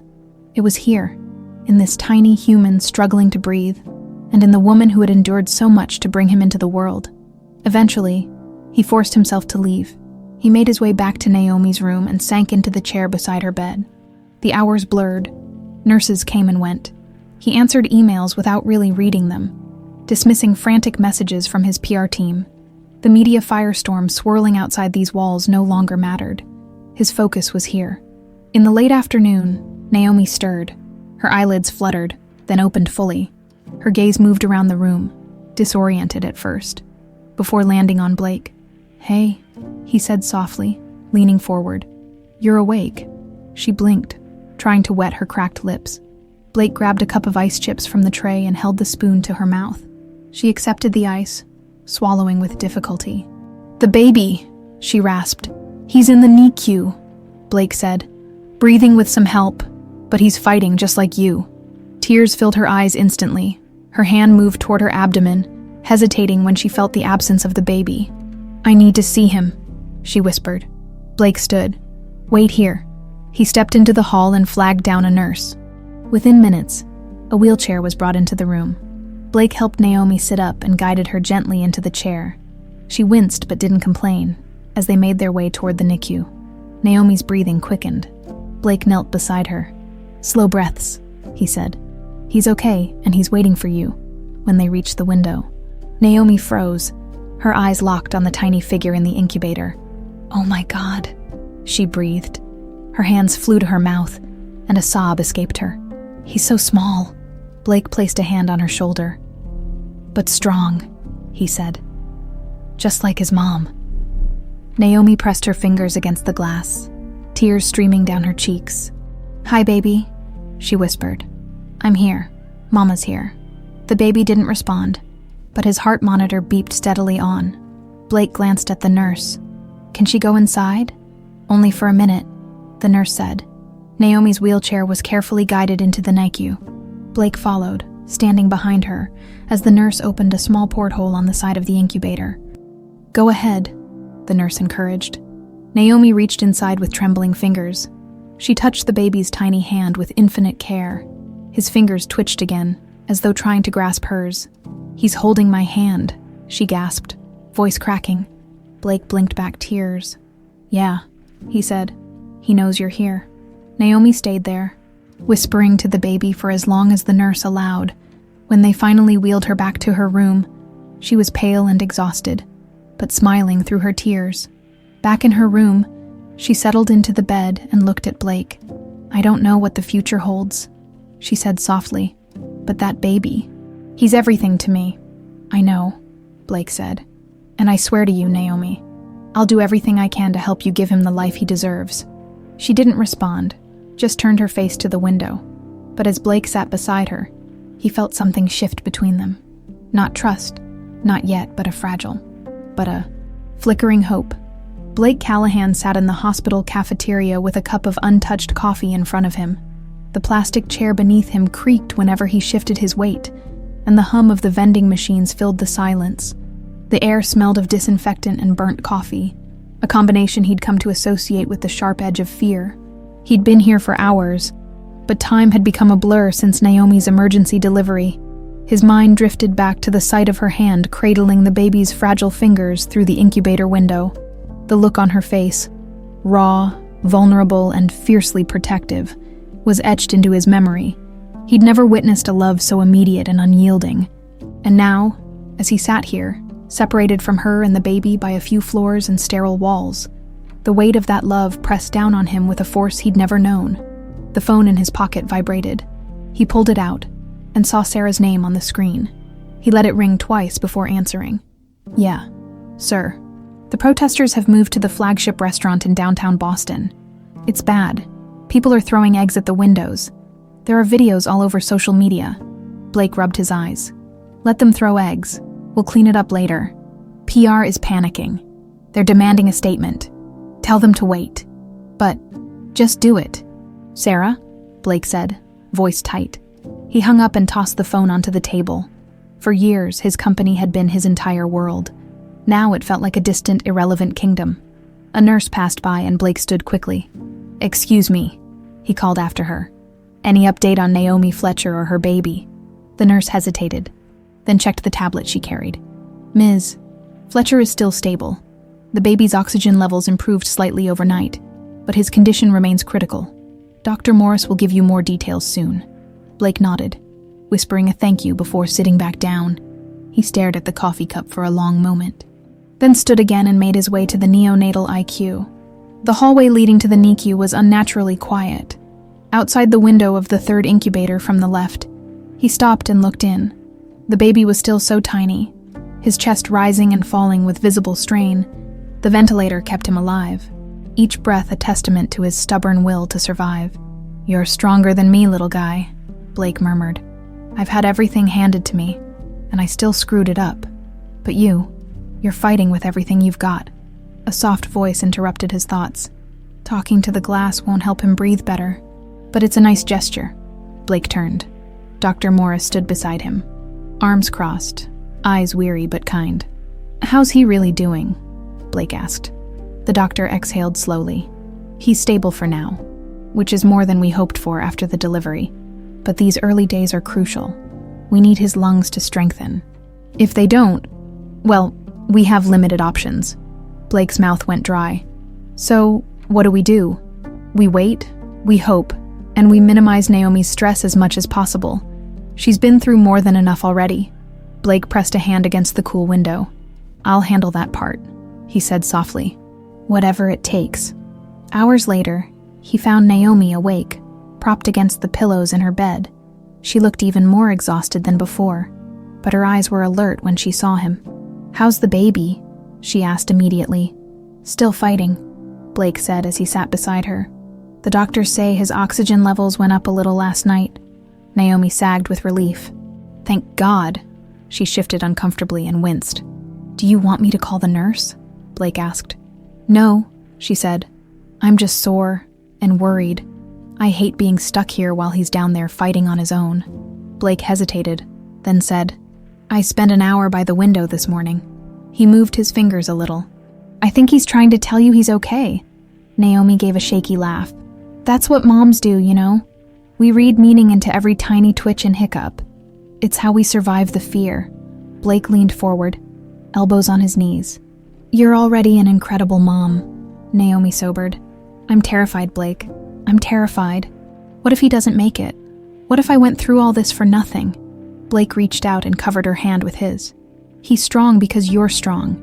And if there's one thing I know about that kid, it's that he's already learned from you how to fight." Naomi squeezed his hand and then quickly pulled hers away. "This doesn't change anything between us," she said, voice guarded. "I'm still not sure I can trust you." Blake nodded. "I know. I'm not asking for trust. Just a chance to show you that I'm not the man I was that night." Naomi looked at him for a long time, then turned away toward the window. The next morning, Blake stood at his office window watching the reporters gather outside the building. Their cameras flashed, their microphones poised, waiting for a statement. Sarah entered the room. "Are you sure about this, sir? Once you go public, there's no going back." "I'm sure," Blake said. He turned and walked to the conference room. The reporters had been granted access to the space downstairs. As he stepped to the podium, a hush fell over the crowd. Blake adjusted the microphone. "Good morning," he began, voice steady. "You've all seen the video. You've read the headlines. I'm not here to deny what happened that night. I was cruel. I was arrogant. And because of my actions, a woman who was simply doing her job ended up in a hospital, fighting for her life and the life of her child." Cameras clicked. Murmurs rippled through the room. "I don't expect forgiveness. I don't deserve it. But I can change. And I will." The Donovan Hayes Foundation has already begun its work to support single mothers like Naomi Fletcher. Not as a par stunt, but as a commitment to the values I abandoned. Naomi Fletcher showed more strength that night than I've ever displayed in my life. She is the reason for this change. And her child, who is right now fighting for every breath, is my reminder of what truly matters. He looked directly into the cameras. So go ahead and hold me accountable, but leave Naomi and her child out of it. They don't deserve to be punished for my sins. Blake stepped back, ignoring the shouted questions as he turned to leave. His phone buzzed. He checked the screen. A message from the hospital. Baby Fletcher's oxygen levels have dropped. Come immediately! Blake's vision tunneled. He bolted for the door, ignoring the reporter's shouts, running toward the only fight that mattered now. Blake Callahan ran through the hospital corridors, his breath ragged, his mind racing. The polished floors blurred beneath his feet, and the antiseptic-scented air stung his nostrils with each frantic inhale. The text message still glowed on his phone screen. Baby Fletcher's oxygen levels have dropped. Come immediately. He rounded the corner to the neonatal IQ and nearly collided with Dr. Morris, who stood outside the observation window with a grave expression. What happened? Blake demanded, chest heaving. The baby's oxygen saturation started dropping an hour ago, the doctor said. We've adjusted the ventilator settings, but his lungs are struggling. If we can't stabilize him soon, we'll have to consider more invasive measures. Blake's throat tightened. Invasive how? An advanced ventilator or possibly extracorporeal membrane oxygenation. ECMO? It's risky for a preemie this small.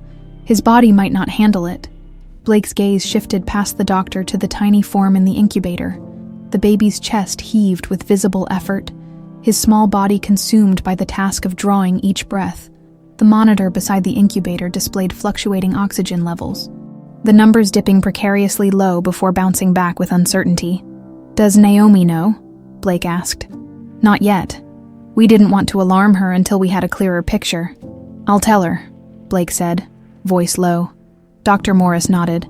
We'll do everything we can. Blake walked toward room 314, every step heavier than the last. When he reached the door, he hesitated. He'd never been afraid of confrontation or bad news in the business world, but this was different. This was life. Fragile, irreplaceable life. He knocked softly and stepped inside. Naomi was sitting upright, eyes fixed on her phone. When she saw Blake, she immediately sat straighter. What's wrong? She asked, voice tense. Blake knelt beside her bed, forcing himself to hold her gaze. The baby's oxygen levels dropped. The doctors are doing everything they can, but they're worried. Naomi's lips parted, and she inhaled sharply. No, she whispered. No, no, no. Blake took her hand. They're talking about switching to ECMO. It's a machine that helps oxygenate his blood while his lungs recover. But it's risky. Tears spilled down her cheeks.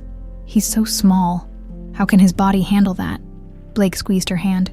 He's a fighter. Naomi, like you, and he's got the best team watching over him. Naomi covered her face with her free hand, her shoulders shaking with silent sobs.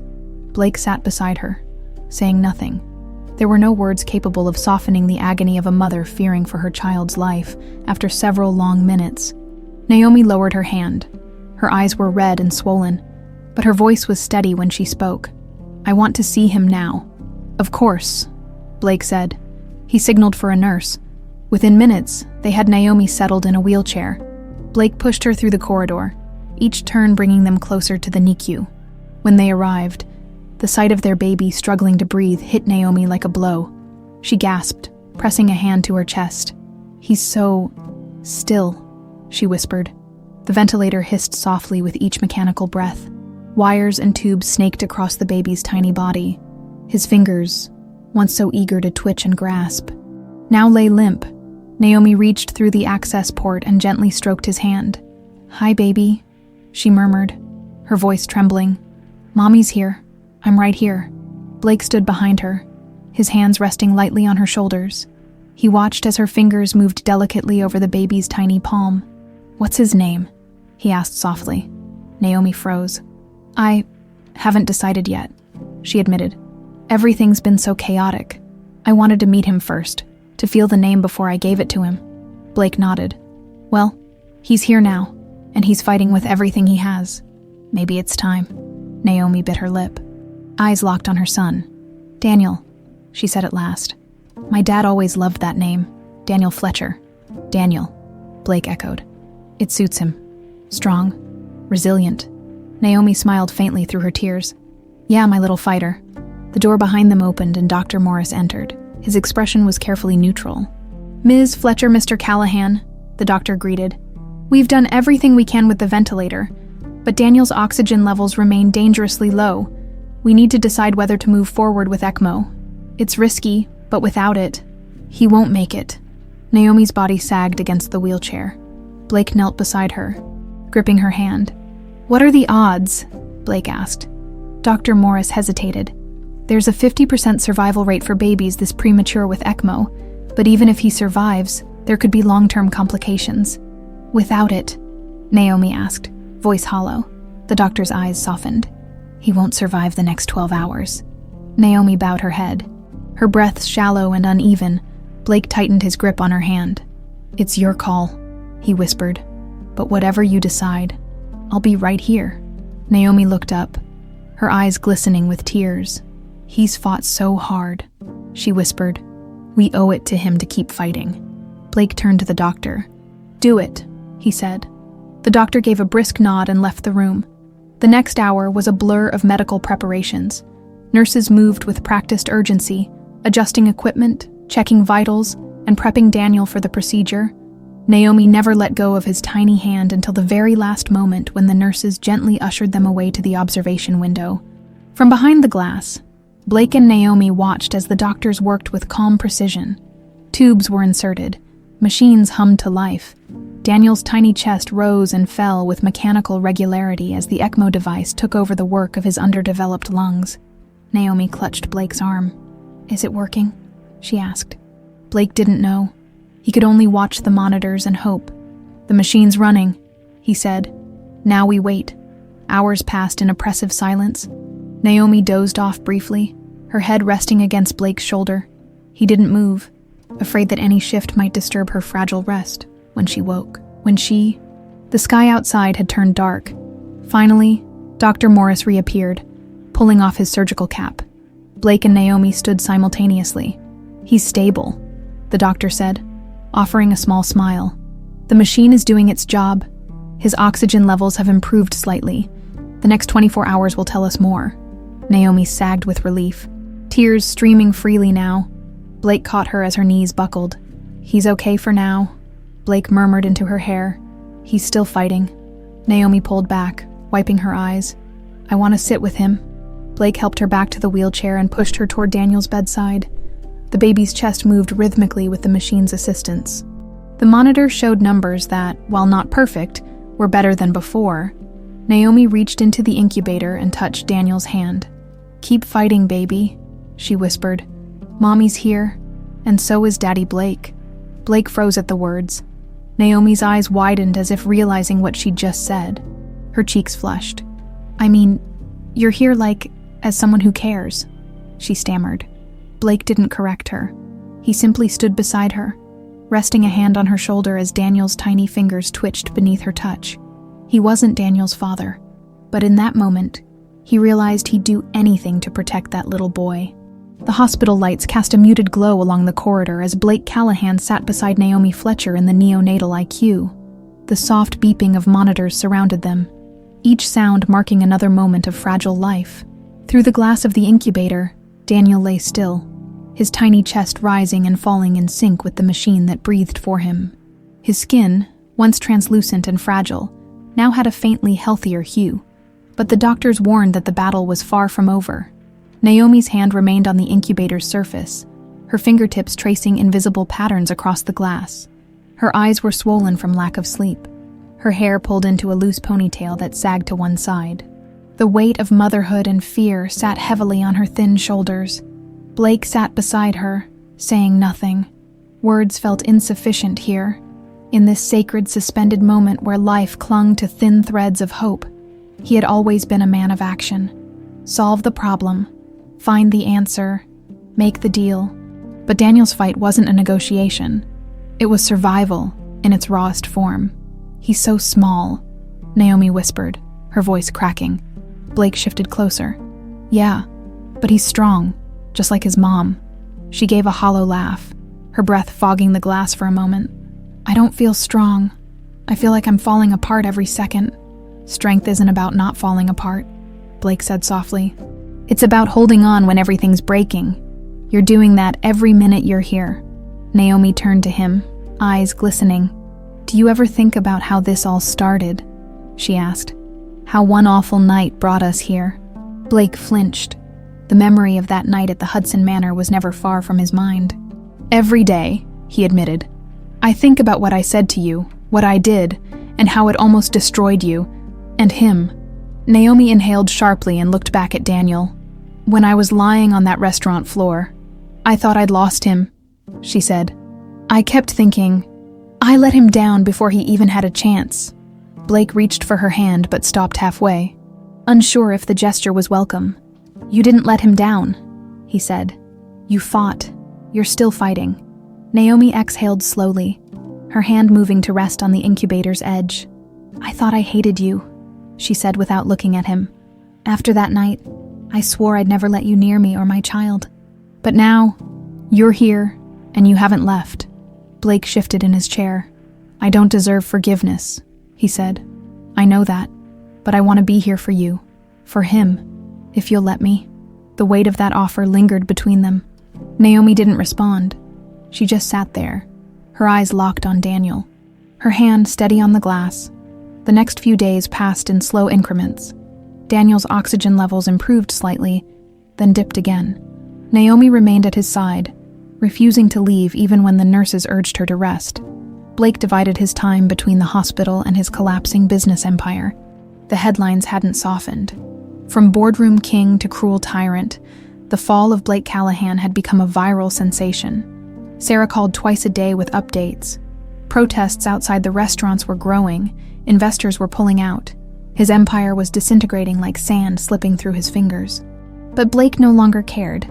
His priorities had shifted to a single incubator, and the tiny boy within it. One afternoon, after returning from a short trip to his office, he entered the IQ to find Naomi asleep in the chair beside Daniel's bed. Her head rested against the incubator, and her hand was tucked inside through the access port, cradling Daniel's fingers. Blake stood there, his heart twisting. The sight of her, so fiercely protective even in sleep, stirred something deep within him, a tenderness he'd long believed himself incapable of feeling. He took a blanket from a nearby chair and draped it over her shoulders. She stirred slightly but didn't wake. Then he pulled a chair beside her and sat down. Hey, little guy, Blake murmured, leaning close to the incubator. You've got the best mom in the world, you know that. She's here every second, fighting for you. So you gotta fight for her too, okay? Daniel's tiny fingers twitched beneath the clear plastic shell. The movement made Blake smile. Yeah, he whispered. I see you, buddy. You're listening. The hours slipped by. Nurses came and went, checking monitors and adjusting medications. At one point, Naomi stirred, blinking blearily at him. You're still here, she mumbled. Always, Blake said softly. She gave him a faint smile before drifting back to sleep. Later that night, Dr. Morris entered the IQ, his expression cautious. Mr. Callahan, Ms. Fletcher, he said, gently rousing Naomi from her sleep. We've run more tests. Daniel's oxygen levels have stabilized for the last 12 hours. It's a positive sign. Naomi sat up straight. Stable. Does that mean he's improving? It means he's holding steady, the doctor said. If this continues, we might try reducing his dependency on the ventilator in a few days. Naomi let out a choked sob of relief. Blake felt his own chest ease for the first time in days. Thank you, doctor, Blake said. Dr. Morris nodded and left them alone. Naomi turned to Blake, eyes shining. He's getting stronger. He is, Blake said, squeezing her hand. Naomi squeezed back. This time, she didn't let go. The next morning, the sun spilled through the hospital windows, casting a soft glow over Daniel's tiny form. Blake brought coffee for Naomi, who accepted it with a grateful smile. As they sat in silence, the monitor beside Daniel emitted a soft chime. The oxygen saturation level had ticked up another point. Naomi gasped. He's doing it, she whispered. He's breathing a little better. Blake wrapped an arm around her shoulders. Yeah, he said, voice thick with emotion. He's showing us how it's done. Hours later, Blake stepped outside to stretch his legs. His phone buzzed again. Sarah. Sarah, he answered. Mr. Callahan, you need to come to the office now. Why, I told you. It's not about the restaurants, Sarah interrupted. It's the foundation. There's been a development. A woman came forward with information about Donovan Hayes. Blake's blood ran cold. What kind of information? She claims your mentor, Donovan Hayes, wasn't the man you thought he was, Sarah said. She has documents, allegations of fraud, and she says Naomi's father stole money to prop up your business. Blake's vision blurred. That's impossible. I don't know, Sarah said. But the media's already running with it. And Naomi, she's going to find out.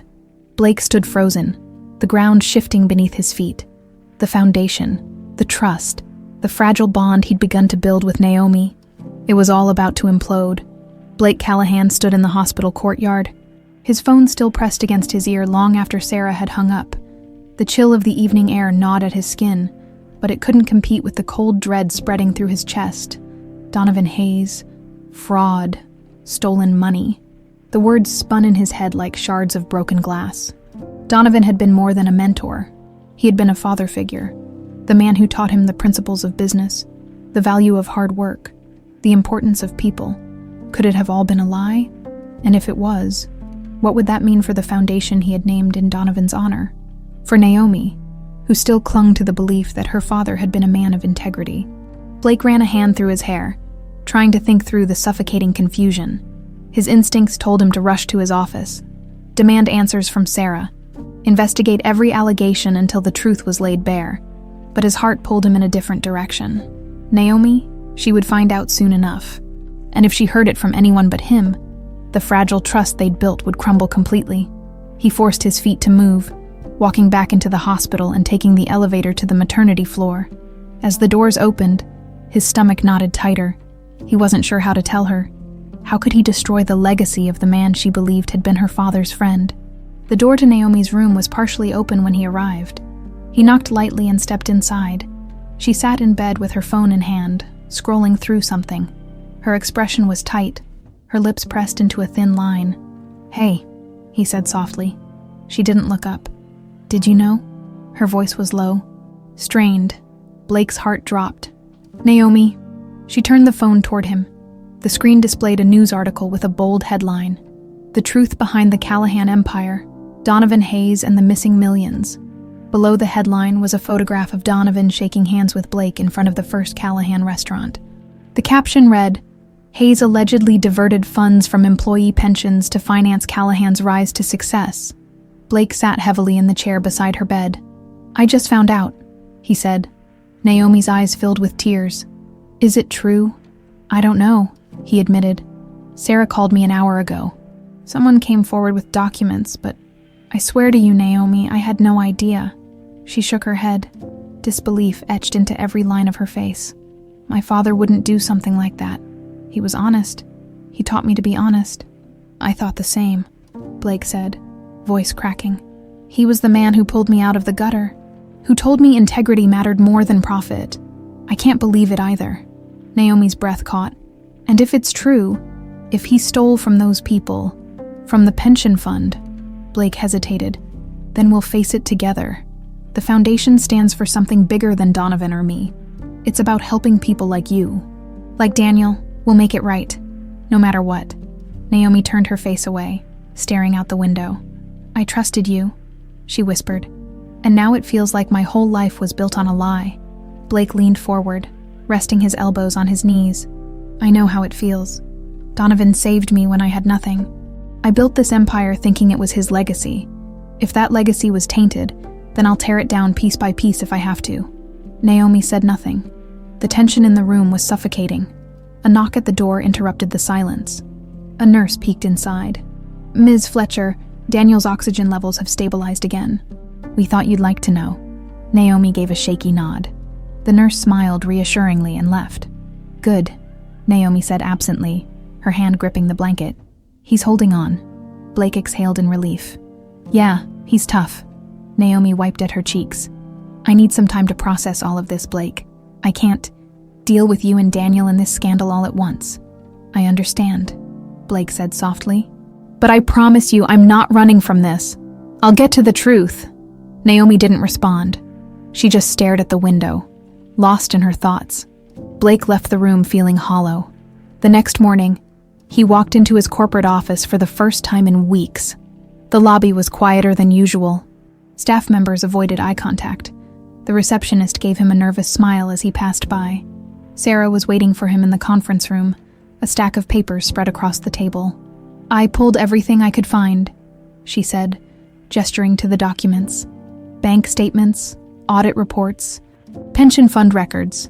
Blake sat down and scanned the papers. The numbers blurred together at first. Then, near the bottom of a ledger from 10 years earlier, he saw it. A series of unexplained withdrawals from the pension fund of Hayes Enterprises. The transactions were dated just weeks before Donovan had invested in Callahan restaurants. Blake's stomach dropped. This can't be right. Sarah's voice was hesitant. It looks bad, sir. The withdrawals match the amount he invested in your first restaurant. Blake slumped back in his chair. The betrayal felt like a physical blow. Donovan, the man who'd preached about ethics and integrity, had possibly built Blake's career on stolen money. What do we do? Sarah asked. Blake squeezed his eyes shut. He wanted to bury the truth, to protect Donovan's memory and shield Naomi from the pain. But that instinct, that ruthless self-preservation, was the old Blake, the man he was trying to leave behind. Release the documents, Blake said. All of them. Make a public statement. The foundation won't hide the truth, no matter what it costs us. Sarah's eyes widened. That could destroy everything. Blake stood. If it's built on a lie, it deserves to be destroyed. Hours later, the press conference was broadcast live across every major network. Blake stood at the podium, the documents displayed on a screen behind him. He gripped the sides of the podium and spoke clearly. I built my business with the help of Donovan Hayes, a man I considered my mentor and a father figure. I recently learned that the funds he invested were likely stolen from the pension accounts of his former employees. I didn't know this at the time, but ignorance doesn't absolve me of responsibility. The Donovan Hayes Foundation will be restructured to compensate the victims. We will honor the intention behind the foundation, even if the name itself no longer represents the values we stand for. Reporters shouted questions. But Blake turned and walked away. That night, he returned to the hospital. Naomi was awake, sitting in the chair beside Daniel's incubator. She looked up as he entered. I saw the press conference, she said softly. Blake sat beside her. I couldn't hide it. Not from you. Not from anyone. Naomi exhaled slowly. My father.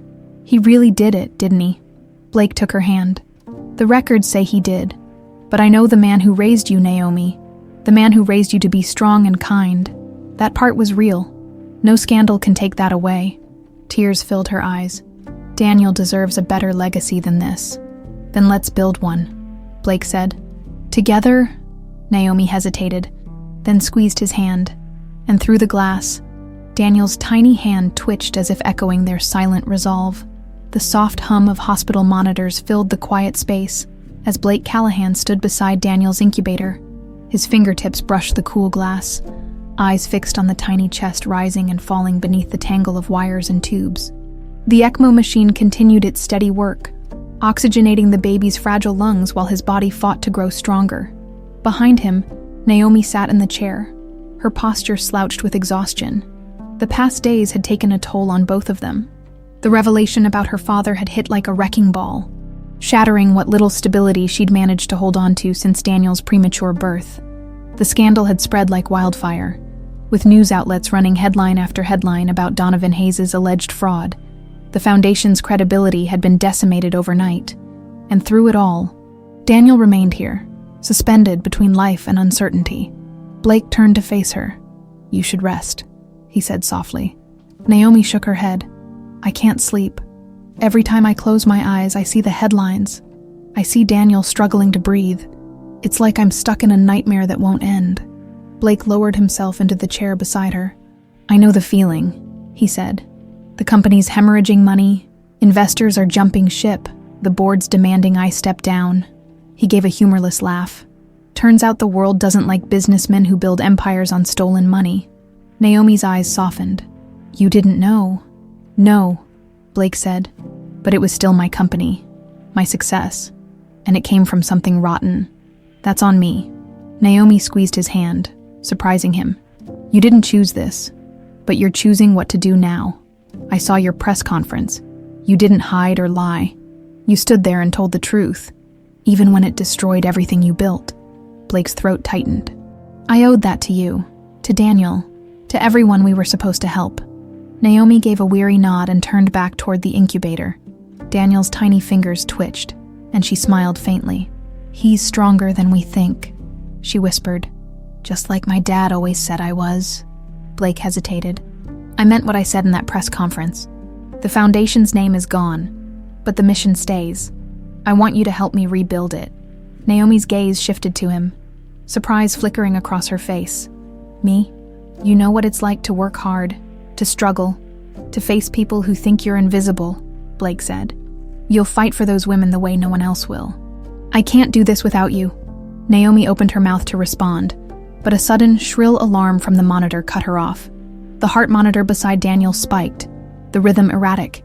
His oxygen levels plummeted in seconds. Nurses rushed in, the room transforming into a blur of movement and urgency. Blake and Naomi were ushered away from the incubator as the medical team swarmed in. "What's happening?" Naomi cried. "His oxygen levels have dropped again," Dr. Morris said, arriving with hurried strides. "The machine isn't compensating the way we expected." "Do something!" Naomi shouted. Blake wrapped an arm around her shoulders. Holding her as she shook with panic, he couldn't take his eyes off Daniel's tiny form, now surrounded by gloved hands and urgent voices.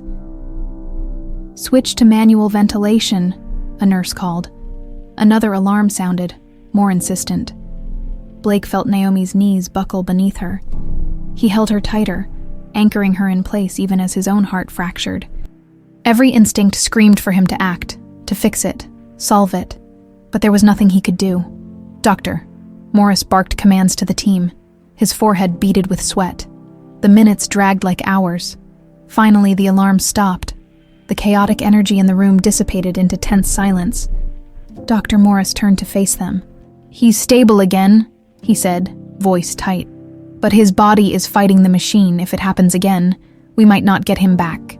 Naomi covered her mouth with both hands, tears streaming down her face. Blake's vision blurred as he held her. "Is there anything else we can do?" Blake asked. "We can try weaning him off the ECMO, Doctor." Morris said, "But it's risky. His lungs may not be ready." "What's the alternative?"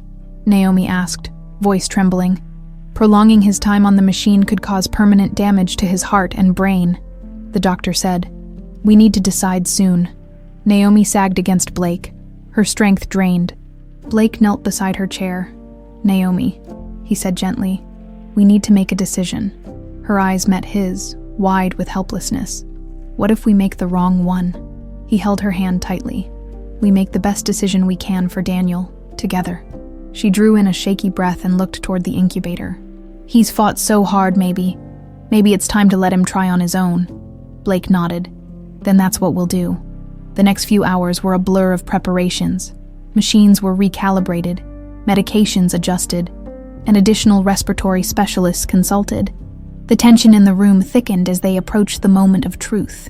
Finally, Dr. Morris gave them a nod. "We're ready." Blake stood behind Naomi as she sat at Daniel's side.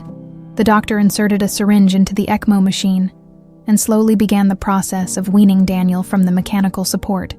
The numbers on the monitor shifted immediately. Oxygen saturation dipped. Naomi squeezed Blake's hand, her knuckles white. "Come on, baby," she whispered. "You can do this." The heart rate monitor beeped faster. Daniel's chest strained with each breath. The oxygen level dropped from 92 to 85. Blake felt his stomach drop. The number hovered, then dipped to 82. Naomi bit her lip so hard it drew blood. Daniel's tiny fingers twitched. The monitor hit 80. Then, slowly, it ticked upward. The respirator adjusted to the change. The baby's chest continued to rise and fall, slow but steady. The number climbed. 85, 86, 87.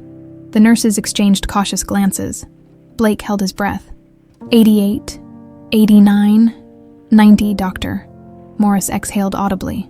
He's doing it, he said, relief spreading across his face. He's breathing on his own. Naomi broke into sobs. Blake wrapped his arms around her, burying his face in her hair as his own tears fell. They stood there together, shaking, weeping, watching the tiny miracle unfold before their eyes. Daniel Fletcher, the boy who had been born into chaos and fear, was breathing without the machine. Later, after the monitors settled into a steady rhythm, Naomi pressed her hand against the glass of the incubator. "You're my hero, little guy," she whispered. "You never gave up." Blake stood beside her, his hand resting lightly on her back. "Neither did you," he said. Naomi turned to face him. "Thank you," she said softly, "for staying, for fighting with us." "I made a promise," Blake said, "and I intend to keep it." She studied his face, searching for something. Then, slowly, she leaned forward and pressed her lips to his cheek. It was just a moment, a brief, fragile connection. But for Blake, it was enough. As they sat beside the incubator that night, watching Daniel breathe without the machine, Blake realized something profound. Legacies weren't about money or reputation. They were about love, resilience, and the quiet, unwavering fight for those who mattered. And this was the legacy they were building together. Blake Callahan stood at the window of the hospital's neonatal IQ, his reflection merging with the city lights beyond the glass. The sun was beginning to rise, casting a pale, hopeful glow across the horizon. It had been 3 days since Daniel was weaned off the ECMO machine. 3 days of cautious monitoring, sleepless nights, and endless prayers whispered to an indifferent universe. But against the odds, Daniel was breathing on his own. His oxygen levels, once terrifyingly unstable, now held steady. His tiny body still relied on supplemental oxygen, but the machines no longer dictated every breath. Each inhalation was his own, a testament to his stubborn will to live. Behind Blake, Naomi sat beside the incubator, her face soft with exhaustion and relief. She hadn't left Daniel's side for more than a few minutes since the procedure. Her hand rested inside the access port, her fingers lightly stroking Daniel's tiny arm. "He's getting stronger," Blake said quietly, not turning from the window. Naomi's voice was soft but steady. "Yeah, he's a fighter." Blake smiled faintly. "Must run in the family?" Naomi gave a tired laugh. "Maybe. Or maybe he just doesn't know any other way." Blake finally turned around and sat beside her. Daniel's chest rose and fell beneath the thin hospital blanket, each breath a small miracle. "The doctors said we might be able to take him home in a few weeks," Naomi said. "Home? I never thought I'd get to say that." Blake rubbed his hands together, trying to shake off the stiffness that came with too many hours sitting in the hospital chair. "Have you thought about where home will be?" Naomi bit her bottom lip. "I guess the apartment you arranged for me, it's safe, quiet. That's what we need right now." Blake hesitated. "You don't have to stay there. You don't. You know, I can find you a bigger place. Somewhere with more space, more light. Somewhere Daniel can grow up with a backyard." She gave him a guarded look. "I appreciate it, Blake, but I can't live in a house you pay for. I need to know I can stand on my own." Blake nodded, though disappointment tugged at him. He respected her independence. It was one of the things he admired most about her. "Then let me help you get on your feet. The foundation will support you until you're back to work." Naomi shook her head. "The foundation needs to focus on other mothers, women who don't have anyone fighting for them. I have you. That's already more than I expected." The words hit him harder than he anticipated. He had spent so long trying to earn her forgiveness, unsure if it would ever come. And now, she was acknowledging his presence as something reliable, something real. "Okay," he said softly. "Then what if you help me run it?" "The foundation, I mean," Naomi blinked. "Me. You're the reason it exists," Blake said. "You understand what it means to struggle, to fight for every dollar, every opportunity. You can make sure we never lose sight of the people we're trying to help." Naomi hesitated. "I don't know, Blake. I'm not a businesswoman. I waited tables. I lived paycheck to paycheck. I don't know how to run a foundation." "You know more than you think," Blake said.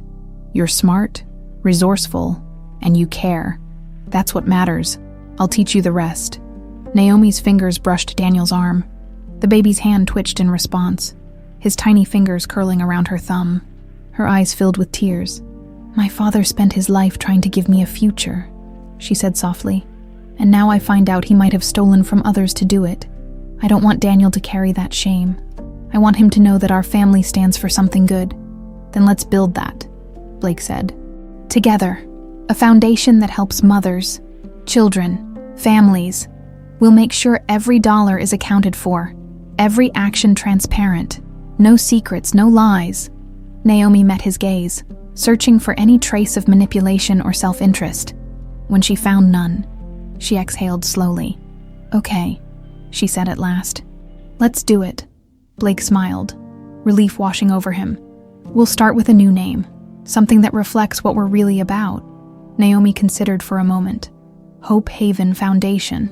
"Hope Haven," Blake repeated, tasting the words. "I love it."